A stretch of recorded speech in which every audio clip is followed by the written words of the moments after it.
Hey y'all, it's your favorite wedding planner, Rachel Burt Garcia, owner of As You Wish Events, and I'm here today to talk to you about your wedding timeline, why you need one, and how to make one.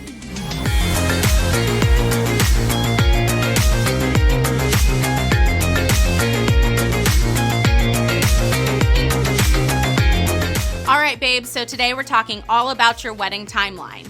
A lot of times I hear brides say, well, why do we even need a wedding timeline? And the answer is because it makes sure that nothing falls through the cracks on your wedding day. If you don't have a plan, everything can get kind of scattered and things tend to not happen or feel really disorganized on the day of. So the wedding timeline is like the Bible that we go off of on your wedding weekend. I mean, think about it. You've booked your vendors for different number of hours, right? And a lot of times this refers to like your photographer or your videographer. And you have to think through, based on the shots that you want them to get, based on the hours that are in the contract, what time do they need to get there? So you have a lot of factors to think about. I mean, think about your transportation. If you have buses coming or an exit car coming at the end of the night, you need to be able to tell them when that's happening. All of those factors come into play when you're creating your wedding day timeline. Timing the wedding day is so important because a lot of vendors price out their services per hour. So if you haven't timed things out appropriately and you end up going over the allotted time on some of the vendors' contracts, you're going to end up spending more money.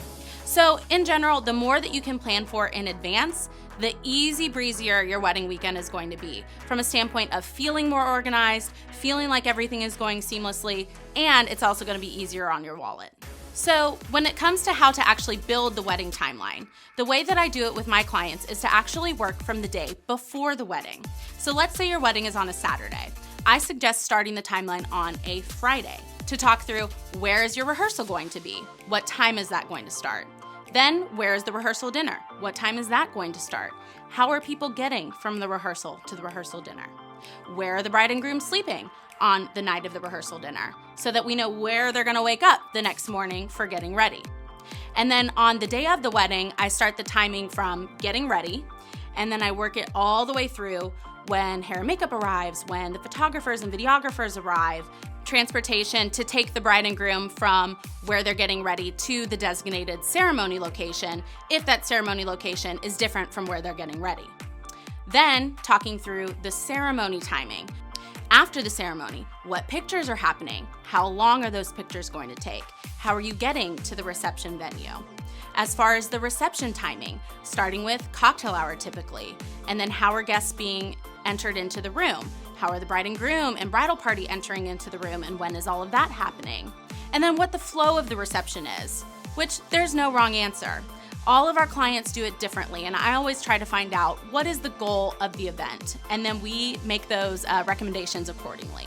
So if the goal of event is like, we want a party, then what I'll typically say is get through all of the formalities on the front end and then save the back end for dancing. So let's use that for an example. We would introduce the bridal party, introduce the bride and groom, go into their first dance, maybe go into parent dances, have maybe a welcome and a blessing, and then have the dinner. And then from there, maybe go into cake cutting, maybe speeches if that's something that they wanted to include, and then have a dance party before the grand exit. So there's so many different ways to do it. It depends on what you're wanting for your day. But if you're interested, if you've heard of my Bride Babe Club at www.bridebabeclub.com, you actually have the option to purchase my personal wedding planning timeline template. And from there, you can download it, you can make it your own. So if that's something you're interested in, definitely join us inside the club.